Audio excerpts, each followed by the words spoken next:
బుచ్చిరెడ్డిపాలెం మండలం కౌన్సిలర్ మోర్లా సుప్రజ ఆధ్వర్యంలో Kovur YCP MLA అభ్యర్థి నల్లపరెడ్డి ప్రసన్నకుమార్ రెడ్డి ఎన్నికల ప్రచారం నిర్వహించారు. టౌన్ లో భారీ బహిరంగ సభ ఏర్పాటు చేశారు. ఈ ప్రచారంలో ఆయన మాట్లాడుతూ పేదలకు కోటీశ్వరులకు మధ్య జరుగుతున్న యుద్ధంలో వైసీపీని గెలిపించి ఎన్డీఏ కూటమికి తగిన గుణపాఠం చెప్పాలని అన్నారు.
మైనారిటీ సోదరులంటే ఏందో మీరు చేసి చూపించే టైం వచ్చింది.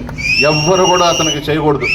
పేదల ద్రోహి ప్రభాకర్ రెడ్డి, అతనికి డబ్బు ఉంటే చాలు, ఇంకా వేరే కార్యక్రమాలు ఉన్నాయి అతనికి, అవి ఉంటే చాలు, ఇంకొకటి లేదు. పేద ప్రజలని దగ్గరకు రానివ్వరు. ఆ ఇంట్లో 4 గేట్లు ఉంటాయి. ఈ 4 గేట్లు దాటినాక సెక్యూరిటీ వాళ్ళు ఉంటారు. ఆ సెక్యూరిటీని దాటుకొని పోవాలంటే మన వల్ల కాదు. పేదలకి స్థానం లేదు. పెద్ద పెద్ద కాంట్రాక్టర్లు ధనవంతులనే చుట్టూ పెట్టుకుని ఉంటాడు. మీరందరూ కూడా ఒకటే గమనించండి. నేను మీ మధ్య ఉన్న మీ కష్ట సుఖాల్లో భాగస్వాములైన ఈ నియోజకవర్గం అభివృద్ధికి కృషి చేశాను. ఈరోజు ప్రశాంత్ రెడ్డి నేను వేసిన రోడ్ల మీద తిరుగుతూ నేనేమీ చేయలేదని మాట్లాడుతూ ఉంది. సిగ్గుండాలి కదా కొద్దిగా. ఎవడో రాసి